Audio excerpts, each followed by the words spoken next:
সুপ্রভাত বন্ধুরা, আজ হলো 23 জুন, 8 আষাঢ়, 7 মহরম, মঙ্গলবার। আজকের সকালের বিশেষ বিশেষ খবরগুলি হলো: ছাত্রছাত্রীদের দীর্ঘ অপেক্ষার পর আজ ঘোষণা হবে এইচএসএলসি অর্থাৎ মাধ্যমিকের কম্পার্টমেন্টাল পরীক্ষার ফলাফল। সকাল 11টায় মার্কশিট অনলাইনে ডাউনলোড করতে পারবেন ছাত্রছাত্রীরা। কোচিং সেন্টারে ভয়ঙ্কর ঘটনা, ভয়ঙ্কর আগুনে জ্বলছে মৃত 15 জন। বরখলায় এক ভয়ঙ্কর পথ দুর্ঘটনায় এক শিশুর মর্মান্তিক মৃত্যু। অবরোধ, উত্তেজনা। 2027 সালের হজযাত্রীদের অনলাইন আবেদন শুরু। আগামী 20 জুলাই 2026 পর্যন্ত আবেদন করা যাবে। কথা রাখলেন বিধায়ক কমলাক্ষ। অবশেষে কালাইন এলাকায় জাতীয় সড়কের সংস্কার কাজ শুরু। 2 নাবালিকাকে চম্বল নদীতে ফেলে খুনের অভিযোগ। পরিবারের সম্মান রক্ষার নামে নৃশংস কাণ্ডে আটক বাবা ছেলে। শ্রীভূমি তথা করিমগঞ্জের বাজারিছড়ায় এক চাঞ্চল্যকর ঘটনা। স্বামীর হাতুড়ির আঘাতে প্রাণ গেল পরপুরুষের হাত ধরে পালানো স্ত্রীর। রাম মন্দিরে প্রণামী চুরির জের, কমল 72% দান। এসআইটি-এর স্ক্যানারে ট্রাস্টের সম্পাদক। উদারবন্দে এক বড়সড় বাস দুর্ঘটনায় আহত 40-এর বেশি শ্রমিক। কাছাড় জেলার রাজনগরে ঋণের চাপ ও দীর্ঘদিনের অসুস্থতায় মানসিক অবসাদ। রাজনগরে রহস্যজনক অবস্থায় এক যুবকের মৃতদেহ উদ্ধারে তীব্র চাঞ্চল্য। কান্নায় ভেঙে পড়েছে পরিবার। 2030 সালে কাছাড়ে 50,000 ছাড়াবে ই-রিকশা, অটোর সংখ্যা। আরও গতিরুদ্ধ হবে জেলা সদর এবং থাকবে আজকের বরাক উপত্যকার 3 জেলার আবহাওয়ার খবর। তাহলে বিস্তারিত খবরে যাওয়ার আগে অবশ্যই ভিডিওটিতে একটি লাইক করে চ্যানেলটি সাবস্ক্রাইব করে পাশের বেল আইকনটি বাজিয়ে রাখবেন এবং ফেসবুক পেজটি ফলো করে ভিডিওটি অবশ্যই শেয়ার করবেন যাতে সঠিক তথ্যগুলো সবার কাছে পৌঁছাতে পারে। এবার শুনুন আজকের খবরগুলির বিস্তারিত।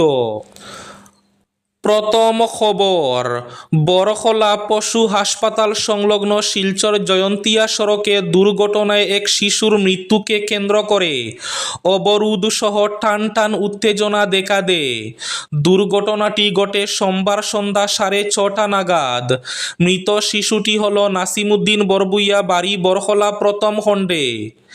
জানা গেছে, জারৈলতলা যাওয়ার পথে বরখলা পশু হাসপাতালের পাশে AS11EC0873 নম্বরের একটি বোলেরো গাড়ির চাকায় পিষ্ট হয়ে ঘটনাস্থলে মৃত্যু হয় নিজামের। ঘটনার পর চালক গাড়ি নিয়ে পালিয়ে যেতে চাইলেও স্থানীয়রা পিছু ধাওয়া করেন। পরিস্থিতি বেগতিক দেখে বরখলা গ্যাস বটলিং প্লান্টের সামনে গাড়ি ফেলে চালক গা ঢাকা দেয়। এদিকে মর্মান্তিক এই ঘটনায় পরিস্থিতি উত্তপ্ত হয়ে ওঠে। খবর পেয়ে বরখলা থানার ওসি কুলেন্দ্র হুজুরির নেতৃত্বে পুলিশ ঘটনাস্থলে ছুটে যান। পরিস্থিতি শান্ত করার চেষ্টা করা হলেও সম্ভব হয়নি। উত্তেজিত জনতা মৃতদেহ নিয়ে পথ অবরোধে বসেন। তাদের দাবি, মৃতের পরিবারকে উপযুক্ত ক্ষতিপূরণ সহ গাড়ি চালককে গ্রেফতার করতে হবে, অন্যথায় অবরোধ অব্যাহত থাকবে। খবর পেয়ে ম্যাজিস্ট্রেট সহ পুলিশের শীর্ষ আধিকারিকরা ছুটি আসেন।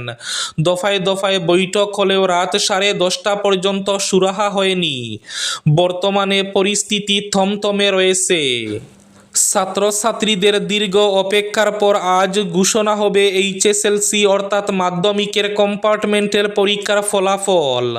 এইচএসএলসি কম্পার্টমেন্টাল পরীক্ষার ফল ঘোষণা করা হবে আজ। অসম রাজ্য স্কুল শিক্ষা বোর্ড ডিভিশন জানিয়েছে, চলতি বছর এইচএসএলসি কম্পার্টমেন্টাল পরীক্ষার ফল ঘোষণা হবে 23 জুন অর্থাৎ আজ বেলা 11টায়। এক সরকারি বিজ্ঞপ্তিতে জানিয়েছে, গত মে মাসে যেসব পরীক্ষার্থী এই পরীক্ষায় বসেছিল তারা ডিজিটাল রেজাল্ট গেজেটের মাধ্যমে ফল জানতে পারবে এবং অনলাইনে মার্কশিট ডাউনলোড করতে পারবেন। ফলাফল দেখতে পারবেন সেবা online.org ওয়েবসাইট। উদারবন্দে এক বড়সড় বাস দুর্ঘটনায় আহত 40-এর বেশি শ্রমিক। কাছাড় জেলার উদারবন্দের বরসিংগা এলাকায় সোমবার বিকেলে এক ভয়াবহ সড়ক দুর্ঘটনায় অন্তত 40 জনের বেশি চা শ্রমিক আহত হয়েছেন। দুর্ঘটনাকে কেন্দ্র করে এলাকায় চাঞ্চল্যের সৃষ্টি হয়েছে। জানা গেছে, লারজসিং চা বাগান থেকে একটি যাত্রীবাহী বাসে করে শ্রমিকরা পালরবন্দের উদ্দেশ্যে রওনা হয়েছিলেন। পথে বরসিংগা এলাকায় পৌঁছাতেই বাসটি নিয়ন্ত্রণ হারিয়ে দুর্ঘটনার কবলে পড়ে। দুর্ঘটনার পর স্থানীয় বাসিন্দারা দ্রুত উদ্ধার কাজে নেমে পড়েন। তাদের সহায়তায় আহতদের উদ্ধার করে উদারবন্দ হাসপাতালে ভর্তি করা হয়। আহতদের মধ্যে কয়েকজনের অবস্থা গুরুতর বলে হাসপাতাল সূত্রে জানা গেছে। স্বামীর হাতুড়ির আঘাতে প্রাণ গেল পরপুরুষের হাত ধরে পালানো স্ত্রীর। শ্রীভূমি তথা করিমগঞ্জের বাজারিছড়ায় তীব্র চাঞ্চল্য, আত্মসমর্পণ স্বামীর। পরপুরুষের হাত ধরে পালানো 2 সন্তানের জননীর মৃত্যু ঘটল স্বামীর হাতুড়ির আঘাতে। এই নৃশংস ঘটনাটি ঘটেছে শ্রীভূমি জেলার বাজারিছড়া থানার অন্তর্গত সীমান্তবর্তী জেরজেরি এলাকায়। মৃত্যুকে কেন্দ্র করে ব্যাপক চাঞ্চল্যের সৃষ্টি হয়েছে। অভিযোগ, স্বামীর হাতুড়ির আঘাতে প্রাণ হারিয়েছেন সাহারা বেগম নামে এক গৃহবধূ। স্থানীয় সূত্রে জানা যায়, জেরজেরি এলাকার পূর্ব হাতায়াবন্দ গ্রামের বাসিন্দা ফুরকান উদ্দিনের সঙ্গে কটামনি ইচারপাড় এলাকার বাসিন্দা মুজিবুর রহমানের মেয়ে সাহারা বেগমের প্রায় 6 বছর আগে সামাজিক ও ধর্মীয় রীতি মেনে বিবাহ হয়। তাদের এক পুত্র এবং এক কন্যা সন্তান রয়েছে। অভিযোগ অনুযায়ী কিছুদিন আগে সাহারা বেগম স্থানীয় এক ব্যক্তি জসিমউদ্দিনের সঙ্গে সম্পর্কে জড়িয়ে পড়েন। এরপর প্রায় 15 দিন আগে তিনি স্বামী সংসার ছেড়ে জসিমউদ্দিনের সঙ্গে চলে যান। ঘটনাকে কেন্দ্র করে এলাকায় একটি সালিশি সভারও আয়োজন করা হয়। রবিবার সাহারা বেগম ও জসিমউদ্দিন হঠাৎ ফুরকান উদ্দিনের বাড়িতে উপস্থিত হন। সেখানে কোনো একটি বিষয়কে কেন্দ্র করে সাহারা এবং ফুরকানের মধ্যে বচসা শুরু হয়। অভিযোগ, এক পর্যায়ে উত্তেজিত ফুরকান উদ্দিন হাতুড়ি দিয়ে সাহারার মাথায় আঘাত করেন। গুরুতর আহত অবস্থায় তিনি ঘটনাস্থলে লুটিয়ে পড়েন এবং পরে তার মৃত্যু হয়। রাম মন্দিরে প্রণামী চুরির জের, কমল 72% দান। এসআইটি এর স্ক্যানারে ট্রাস্টের সম্পাদক। অযোধ্যার রাম মন্দিরে অনুদান চুরির অভিযোগের তদন্ত করছে বিশেষ তদন্তকারী দল বা এসআইটি। তদন্ত চলাকালীনই এক ধাক্কায় কমে গেল রামলালায় দানের পরিমাণ। রিপোর্ট অনুযায়ী আগে মন্দিরে দৈনিক প্রায় 15 লক্ষ টাকা পর্যন্ত অনুদান জমা হতো। শনিবার এক ধাক্কায় তা কমে মাত্র 5 লক্ষ টাকায় এসে দাঁড়িয়েছে। অর্থাৎ রাম মন্দিরের দৈনিক অনুদানের পরিমাণ প্রায় 72% কমে গিয়েছে। মন্দির কমিটির সূত্রে খবর, চুরির অভিযোগ তদন্তের খবর জানাজানি হতেই ভক্তদের মনে প্রবল বিভ্রান্তি তৈরি হয়েছে। সেই কারণেই ভক্তরা এখন আগের চেয়ে কম অনুদান দিচ্ছেন। উত্তরপ্রদেশের রাজধানী লখনৌয়ে ভয়াবহ অগ্নিকাণ্ডে অন্তত 15 জনের মৃত্যুর ঘটনায় শোকস্তব্ধ গোটা এলাকা। সোমবার আলীগঞ্জের একটি বাণিজ্যিক ভবনে আগুন লাগার পর মুহূর্তের মধ্যে পরিস্থিতি নিয়ন্ত্রণের বাইরে চলে যায়। ভবনের মধ্যে আটকে পড়েন বহু শিক্ষার্থী ও সাধারণ মানুষ। ঘন ধোঁয়া এবং আগুনের তীব্রতার জেরে অনেকেই প্রাণ বাঁচাতে দোতলার জানালা থেকে নিচে ঝাঁপ দিতে বাধ্য হন।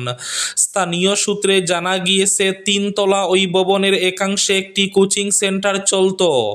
পাশাপাশি সেখানে একাধিক দোকানও ছিল। সোমবার ক্লাস চলাকালীন আচমকাই আগুন লাগে। অল্প সময়ের মধ্যে আগুন ভবনের বিভিন্ন অংশে ছড়িয়ে পড়ে। আতঙ্কে ছুটোছুটি শুরু করেন ভেতরে থাকা শিক্ষার্থীরা। প্রত্যক্ষদর্শীদের দাবি, আগুন দ্রুত ছড়িয়ে পড়ায় বহু মানুষ বেরিয়ে আসার সুযোগ পাননি। কেউ কেউ জানালা ভেঙে বাইরে বেরোনোর চেষ্টা করেন। কয়েকজন শিক্ষার্থী দোতলা থেকে ঝাঁপ দিয়ে প্রাণ বাঁচানোর চেষ্টা করেন। এতে বেশ কয়েকজন গুরুতর জখম হয়েছেন বলে দাবি জানা গিয়েছে।